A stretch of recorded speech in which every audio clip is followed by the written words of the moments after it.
जय गुरु जी। शुक्राना गुरु जी। गुरु जी के चरणों में उनकी बेटी का कोटि कोटि नमन और सारी संगत को भी जय गुरु जी।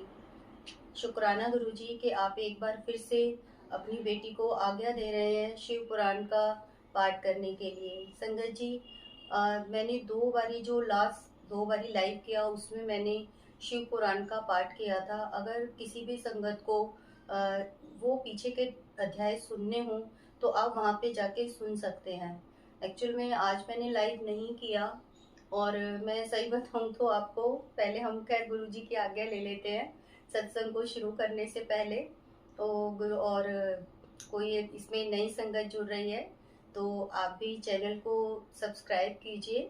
अगर आपको इस चैनल के सत्संग अच्छे लगे तो लाइक कीजिए, शेयर कीजिए और सब्सक्राइब कीजिए संगत जी, जिससे कि ज़्यादा से ज़्यादा संगत को गुरु जी के कल्याण के बारे में पता चल सके। और जो हम शिव पुराण पढ़ेंगे, मैं दिल से चाहती हूँ कि ज़्यादा से ज़्यादा संगत, और मेरा चाहने से कुछ नहीं होता, गुरुजी चाह रहे हैं, इसलिए गुरुजी शिव पुराण का पाठ करवा रहे हैं। और पहले मैं गुरुजी का एक बारी मंत्र जाप करूंगी, उसके बाद नहीं तो मैं शुरू हो जाऊंगी तो फिर पता नहीं चलता। तो गुरुजी की आज्ञा ले लेते हैं। गुरुजी का मंत्र जाप करते हैं। ओम नमः शिवाय, शिवजी सदा सहाय। ओम नमः शिवाय, गुरुजी सदा सहाय। ओम नमः शिवाय, शिवजी सदा सहाय। ओम नमः शिवाय, गुरुजी सदा सहाय। जय गुरु जी। शुक्राना गुरु जी। हैप्पी नवरात्रि संगत जी। संगत जी देखिए, अब मैं आपको बात कंटिन्यू करती हूँ कि दो बारी से मैंने लाइव में गुरुजी ने शिव पुराण पढ़ने की आज्ञा दी थी, और शिव पुराण मैंने पढ़ा भी गुरुजी की आज्ञा से। लेकिन मैंने देखा कि बहुत कम संगत जुड़ रही थी। और लाइव में जुड़ते हैं लोग, ऐसा नहीं है नहीं जुड़े, जुड़ रहे थे 100 लोग, 90 लोग ऐसे करके जुड़े, लेकिन वो थोड़ी देर मतलब आते हैं, उसके बाद चले जाते हैं। तो कंप्लीट किसी ने भी शायद, जहाँ तक मैं समझती हूँ, कुछ लोगों ने ही शिव पुराण का पाठ सुना होगा। तो वो थोड़ा ठीक नहीं है, क्योंकि देखिए गुरुजी महाराज हमें शिव पुराण पढ़ने के लिए बार बार बोलते हैं। कहते हैं कि शिव पुराण पढ़ लोगे तो ये तुम्हारा पूरा एक पाठ हो जाएगा। और गुरुजी ने इसीलिए मुझे ये सेवा बख्शी या मुझे आज्ञा दी, देखिए, जिससे मेरी भी कंटिन्यूटी बनी हुई है कि शिव पुराण को आप लोगों के साथ पढ़ूंगी तो रेगुलर पढ़ा जाएगा। और यही सोच के मुझे लगा था कि लाइफ में शायद ज़्यादा लोग आएंगे और गुरुजी के शिव पुराण का पाठ सुन के ज़्यादा से ज़्यादा लोगों को ब्लेसिंग्स मिलेंगी, कल्याण होगा। और माता रानी के दिन है तो ये वैसे ही बहुत पवित्र दिन होते हैं, तो हमने इसलिए इस दिन से शुरुआत करी थी शिव पुराण की। लेकिन जब मैंने कल देखा तो बहुत कम लोग जुड़े और बहुत कम लोगों ने शिव पुराण का पाठ सुना था। और हकीकत बता रही हूँ संगत जी, बहुत मतलब मेरे को बहुत दिल से बहुत दुख हुआ कि मतलब मैं कर रही हूँ, पाठ पढ़वा रहे हैं गुरुजी, लेकिन संगत को इंटरेस्ट नहीं आ रहा वो शिव पुराण का पाठ सुनने में। तो मैं रात भर थोड़ा परेशान भी रही इस बात से।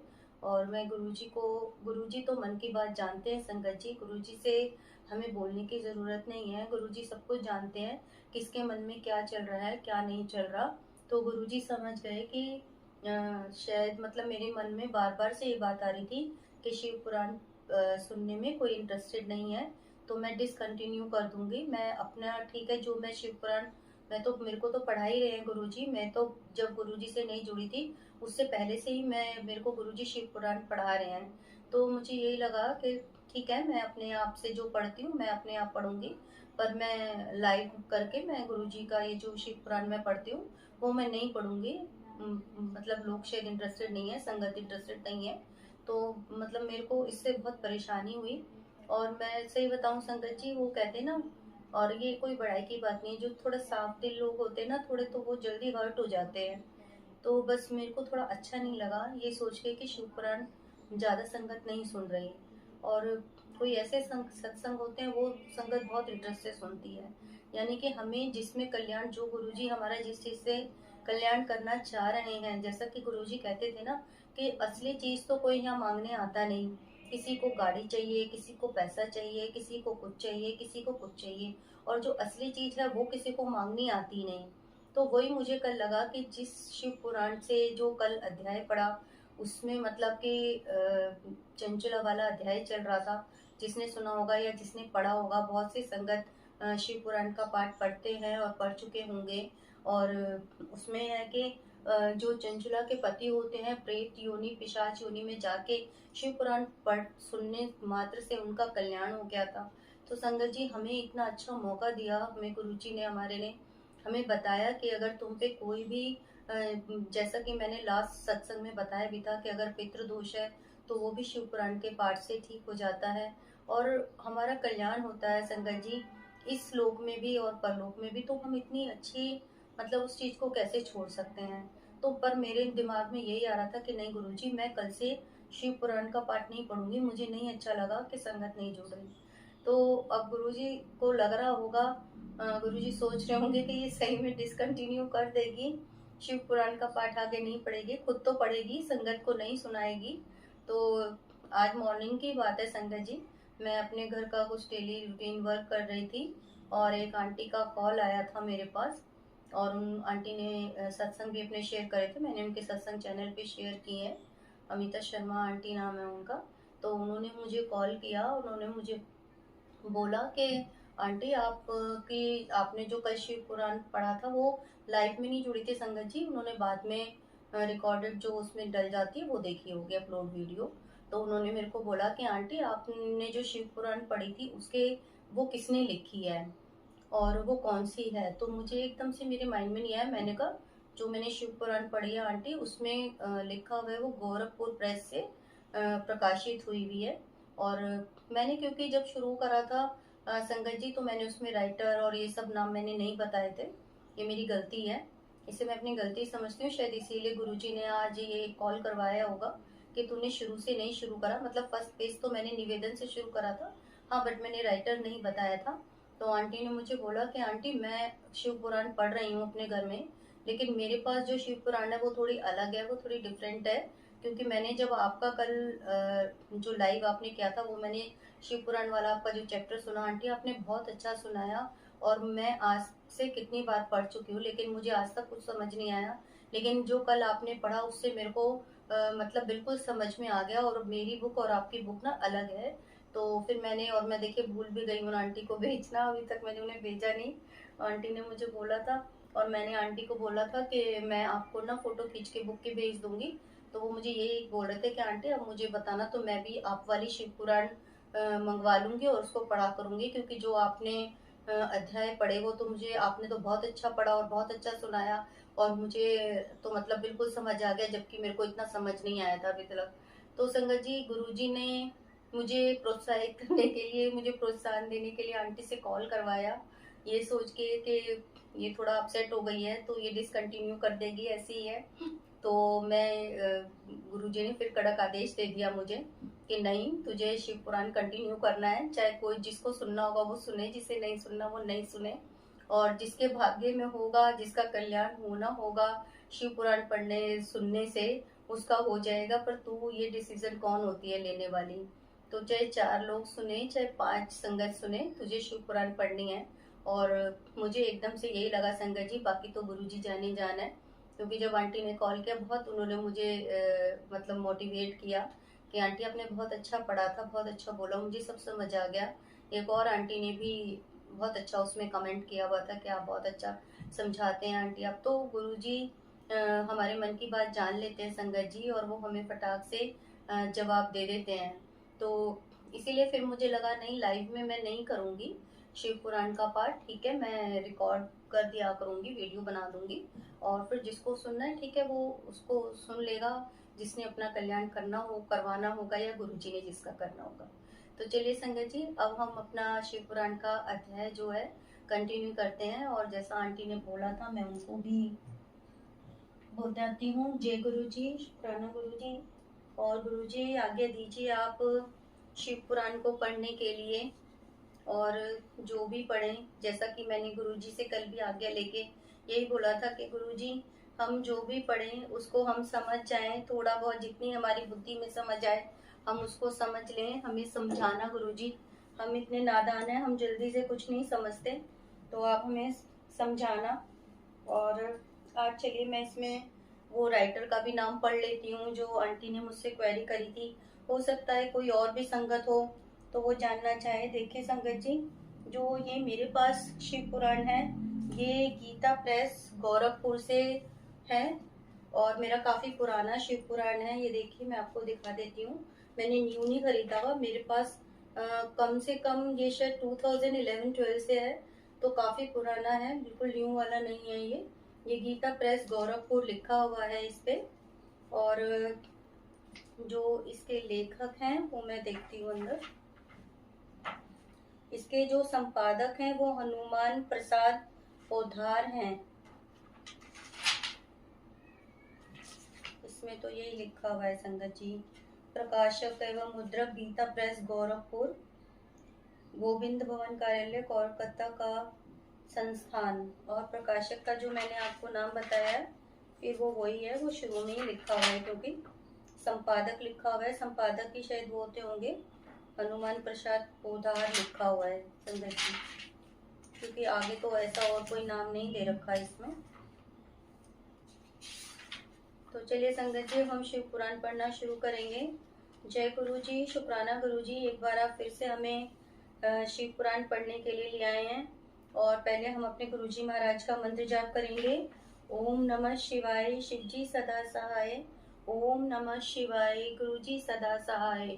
जय गुरु जी, शुक्राना गुरु जी। तो संगत जी, हमने आज जो अध्याय पढ़ना है, कल भी हमने, क्योंकि जो 2 लाइव में पढ़े हैं वो हमने 2-2 अध्याय पढ़े थे। पहले लाइव में संगत जी हमने पहला और दूसरा पढ़ा था, और फिर तीसरा और चौथा। आज हम 5वां अध्याय पढ़ रहे हैं। अगर 5वें अध्याय से पहले का किसी संगत को सुनना हो तो प्लीज आप लाइव वाले में जाके देख लीजिएगा। चलिए संगत जी, शुरू करते हैं। जय गुरु जी, ओम नमः शिवाय। शिव पुराण के श्रवण की विधि तथा श्रोताओं के पालन करने योग्य नियमों का वर्णन। शौनक जी कहते हैं, महाप्राज्ञ व्यास शिष्य सूत जी, आपको नमस्कार है। आप धन्य हैं, शिव भक्तों में श्रेष्ठ हैं। आपके महान गुण वर्णन करने योग्य हैं। अब आप कल्याण में शिव पुराण के श्रवण की विधि बतलाइए, जिससे सभी श्रोताओं को संपूर्ण उत्तम फल की प्राप्ति हो सके। सूत जी ने कहा, मुने शौनक, अब मैं तुम्हें संपूर्ण फल की प्राप्ति के लिए शिव पुराण के श्रवण की विधि बता रहा हूँ।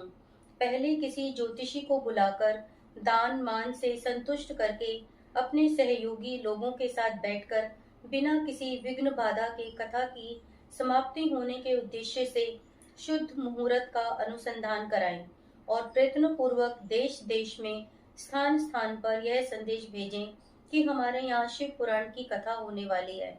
अपने कल्याण की इच्छा रखने वाले लोगों को उसे सुनने के लिए अवश्य पधारना चाहिए।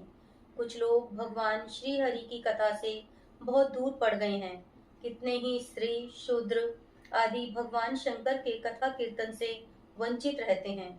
उन सबको भी सूचना हो जाए, ऐसा प्रबंधन करना चाहिए। देश देश में जो भगवान शिव के भक्त हों तथा शिव कथा के कीर्तन और श्रवण के लिए उत्सुक हों, उन सबको आदर पूर्वक बुलवाना चाहिए और आए हुए लोगों का सब प्रकार से आदर सत्कार करना चाहिए। शिव मंदिर में, तीर्थ में, वन प्रांत में अथवा घर में शिव पुराण की कथा सुनने के लिए उत्तम स्थान का निर्माण करना चाहिए। देखिए संगत जी, इसमें बहुत सुंदर, ये मैं आपको दिखाना चाहूंगी जरूर।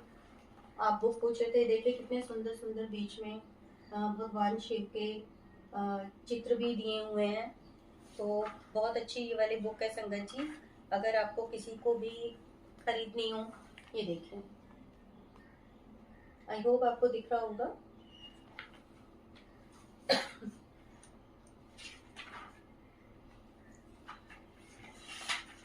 चार 5 पेज इसमें बहुत सुंदर दे रखे हैं, जिसमें चित्र हैं भगवान शिव जी के और उनके परिवार के।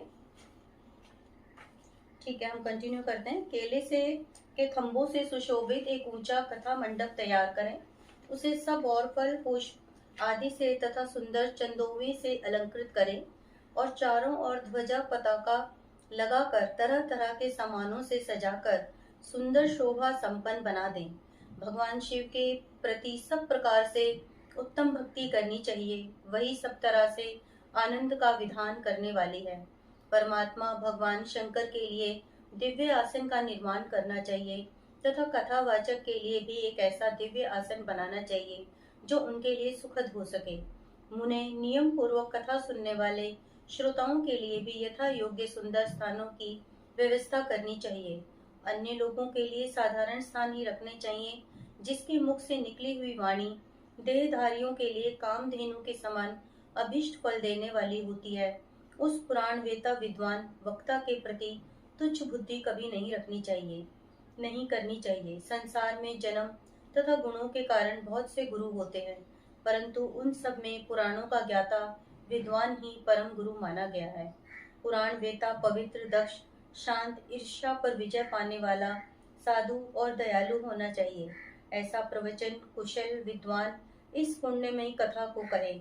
सूर्योदय से आरंभ करके 3:30 पहर तक उत्तम बुद्धि वाले विद्वान पुरुष को शिव पुराण की कथा सम्यक रीति से बांचनी चाहिए।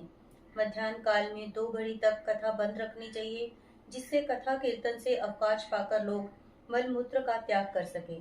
कथा प्रारंभ के दिन से 1 दिन पहले व्रत ग्रहण करने के लिए वक्ता को शोर करा लेना चाहिए। जिस दिन कथा हो रही हो उन दिनों प्रयत्न पूर्वक प्रातः काल का सारा नित्य कर्म संक्षेप से ही कर लेना चाहिए।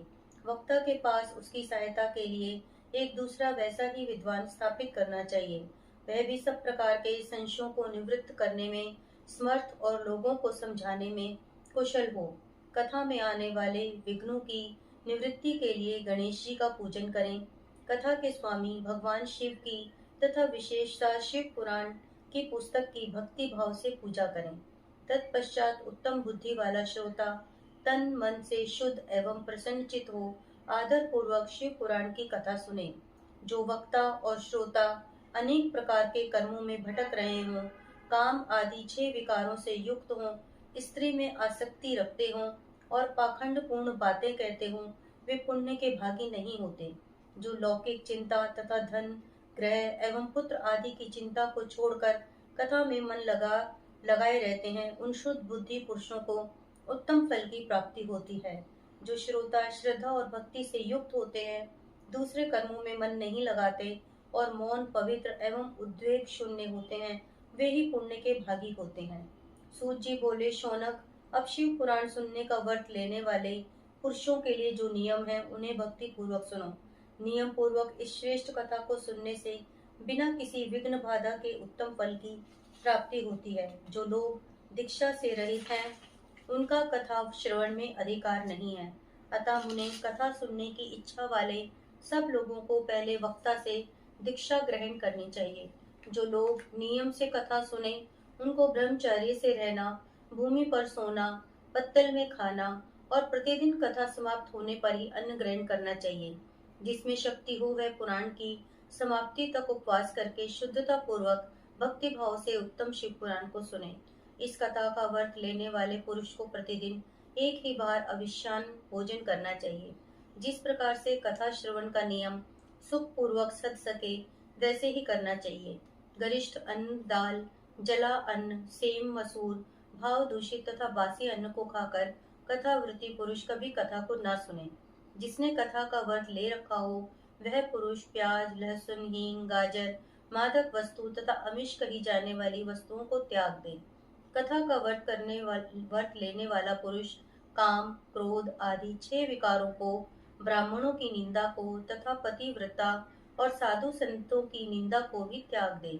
कथावृत्ति पुरुष प्रतिदिन सत्य, शौच, दया, मौन, सरलता, विनय तथा हार्दिक उदारता, इन सद्गुणों को सदा अपनाए रहे।